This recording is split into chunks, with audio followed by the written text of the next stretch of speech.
ಎಲ್ಲಾ ಹಾನಿಯಿಂದ ಕೂದಲನ್ನು ರಕ್ಷಿಸುತ್ತೆ. ಬರೀ Amrit noni reach root premium hair oil. ಸಾಕಷ್ಟು ಬಡವರು ಮನೆಗಳು ಕುಸಿತಾ ಇದ್ದಾವ. ಜೊತೆಲಿ ಸಾಕಷ್ಟು ಹೊಲಗದ್ದೆಗಳಲ್ಲಿ ನೀರು ನುಗ್ಗುತ್ತಾ ಇದೆ. ಒಂದು ಕಡೆ ಮೊನ್ನೆ ತಾನೇ ಹೊಸಪೇಟೆಯಲ್ಲಿ ಬಾಳೆಯ ತೋಟಕ್ಕೆ ಬಾಳೆಯ ಒಂದು ಗಿಡಗಳಿಗೆ ಮಳೆ ಜಾಸ್ತಿಯಾಗಿ ಗಾಳಿ ಜಾಸ್ತಿಯಾಗಿ ಸಾಕಷ್ಟು ಮಳೆಯಿಂದ ನೆಲಕ್ಕೆ ಕುಸಿದಂಥ ಬಾಳೆ ಗಿಡಗಳು ಕೂಡ ನಾವು ನೋಡಿದ್ದೇವೆ. ಹಂಗಾಗಿ ಸರ್ಕಾರದಲ್ಲಿದ್ದಂಥ ಮಂತ್ರಿಗಳು ಎಲ್ಲಿ ಕೂಡ ಕಾಣ್ತಾ ಇಲ್ಲ. ಅವರು ಎದರಲ್ಲಿ ಬಿದ್ದಾರೋ ಏನೋ ಗೊತ್ತಿಲ್ಲ. ಆಗಲಿ ಯಾವೊಬ್ಬ ಮಂತ್ರಿ ಕೂಡ ಇವತ್ತು ಇಷ್ಟೊಂದು ದೊಡ್ಡ ಮಳೆ ಆಗ್ತಾಯಿದೆ, ಮನೆಗಳು ಕುಸಿತಾ ಇದ್ದಾವ. ಇವತ್ತು ಎಲ್ಲ ಬೆಳೆಗಳೆಲ್ಲ ಕೂಡ ಮಳೆಯಿಂದ ಗಾಳಿಯಿಂದ ಕೂಡ ಕೊಚ್ಕೊಂಡು ಹೋಗ್ತಾ ಇದ್ದಾವ. ಇದ್ರ ಬಗ್ಗೆ ಅವ್ರು ಯಾವುದೇ ರೀತಿಯಲ್ಲಿ ಕೂಡ ಗಮನ ಹರಿಸ್ತಾ ಇಲ್ಲ. ಹಂಗಾಗಿ ನಾನು ಇವತ್ತು ಈ ಸರ್ಕಾರ ಇದೇನಾ ಸತ್ತಿದೆ ಅನ್ನೋಂಥದ್ದು ವಿಚಾರವನ್ನು ಕೂಡ ನಾನು ಕೇಳಬೇಕಾಗುತ್ತೆ.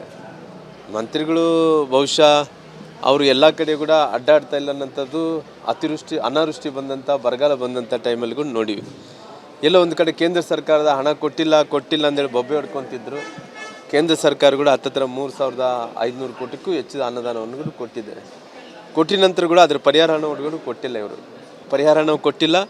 ಜೊತೆಲಿ ಇವತ್ತೇನು ಈ ಮಳೆಯಿಂದ ಜಾಸ್ತಿಯಿಂದ ಸಾಕಷ್ಟು ಏನು ಬೆಳೆ ನಷ್ಟ ಆಗ್ತಾಯಿದೆ, ಜಾನುವಾರುಗಳು ಸಾಯ್ತಾ ಇದ್ದಾವೆ, ಮನೆಗಳು ಕುಸಿದು ಬಿದ್ದು ಹೋಗ್ತಾ ಇದ್ದಾವೆ. ಇದ್ರ ಬಗ್ಗೆ ಕೂಡ ಯಾವ ಮಂತ್ರಿಗಳು ಕೂಡ ಎಲ್ಲಿ ಕೂಡ ಹೋಗಿ ಏನಾಗಿದೆ ಅನ್ನೋಂಥದ್ದು ಕೂಡ ಕೇಳ್ತಾ ಇಲ್ಲ. ಇವತ್ತು ಪರಿಸ್ಥಿತಿ ಸರ್ಕಾರ ನಿಂತೋಗಿದೆ.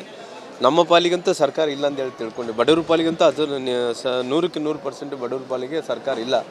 ಆದರೆ ಕೂಡ ಅವರು ಇವತ್ತು ಸರ್ಕಾರದಲ್ಲಿದ್ದಂಥ ಮಂತ್ರಿಗಳನ್ನಾಗಲಿ ಹೋಗಿ ಎಲ್ಲ ಕಡೆ ಜಿಲ್ಲೆಗಳಲ್ಲಿ ಒಂದು ಅಧ್ಯಯನ ಮಾಡಿಕೊಂಡು ಅವ್ರು ಆಯಿತು ಇವತ್ತು ಚುನಾವಣೆ ಮುಗಿತು, ಚುನಾವಣೆ ಆದ ನಂತರ ಮುಖ್ಯಮಂತ್ರಿಗಳಿಗೆ ನನ್ನ ರಿಕ್ವೆಸ್ಟ್ ಇಷ್ಟೇ, ತಕ್ಷಣ ನೀವು ನಿಮ್ಮ ಮಂತ್ರಿಗಳಲ್ಲಿ ಎಲ್ಲರನ್ನ ಕರೆದು ಒಂದು ಸಚಿವ ಸಂಪುಟದ ವಿಶೇಷವಾದಂಥ ಕ್ಯಾಬಿನೆಟನ್ನು ಕರೆದು ಕ್ಯಾಬಿನೆಟಲ್ಲಿ ಕುಂತಂಥ ಎಲ್ಲರನ್ನ ಮಂತ್ರಿಗಳನ್ನು ಒಂದು ತಂಡ ಮಾಡಿ ಎಲ್ಲ ಕಡೆ ಹೋಗಿ ವೀಕ್ಷಣೆ ಮಾಡಿಕೊಂಡು ಅದು ವರದಿಯನ್ನು ಕೂಡ ತೊಗೊಂಡು ಯಾರ್ಯಾರು ಏನೇನು ಪರಿಹಾರವನ್ನು ಕೊಡಬೇಕಾಗಿದೆ. ಬರಗಾಲದನ್ನ ಹಂಗೆ ಇಟ್ಕೊಂಡ್ರಿ, ನಿಮ್ಮ ಸ್ವಾರ್ಥಕ್ಕೆ ಬೇಕಾಯಿತು. ಅವತ್ತು ಚುನಾವಣೆಯಲ್ಲಿ ಯಾವುದೋ ಒಂದು ಗ್ಯಾರಂಟಿಗಳನ್ನು 4 ತಿಂಗಳ ಹಣ ಹಾಕ್ಬಿಟ್ರಿ.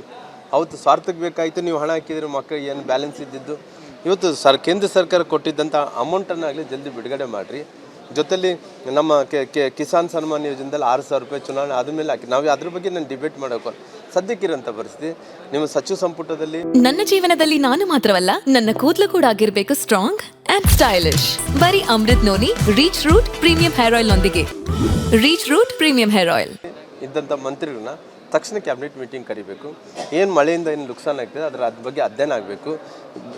ಜನರಿಗೆ ನಾವಿದೀವಿ ಅನ್ನೋಂಥ ನೋಡಿಸ್ಕೊಡೋಂಥ ಕೆಲಸ ಆಗಬೇಕು.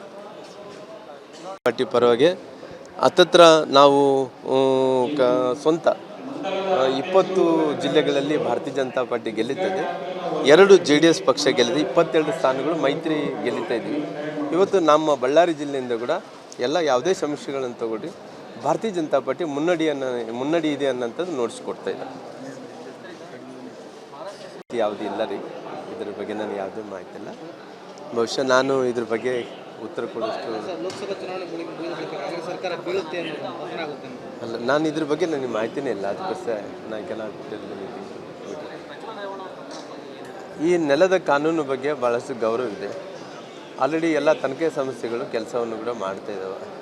ಯಾವುದೇ ವಿಚಾರವನ್ನು ತೊಗೊಂಡಂಥ ಟೈಮಲ್ಲಿ ಕೂಡ ಆಲ್ರೆಡಿ ತಪ್ಪು ಮಾಡಿದಂಥವ್ರಿಗೆ ಶಿಕ್ಷೆ ಆಗಲೇಬೇಕು. ಅದರಲ್ಲಿ ಬೇರೆ ಎರಡನೇ ಪ್ರಶ್ನೆ ಏನಿಲ್ಲ.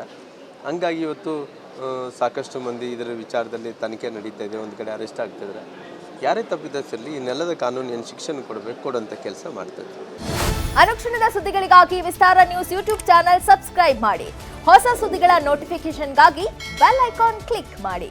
ಲೇಟೆಸ್ಟ್ ಅಪ್ಡೇಟ್ಸ್ಗಾಗಿ www.vistaranews.com ವೆಬ್ಸೈಟ್ಗೆ ವಿಸಿಟ್ ಮಾಡಿ. ಅಂಗೈಯಲ್ಲೇ ಜಗತ್ತಿನ ಸುದ್ದಿ ತಿಳಿಯಲು ವಿಸ್ತಾರ ನ್ಯೂಸ್ ಕನ್ನಡ ಆಪ್ ಡೌನ್ಲೋಡ್ ಮಾಡಿ.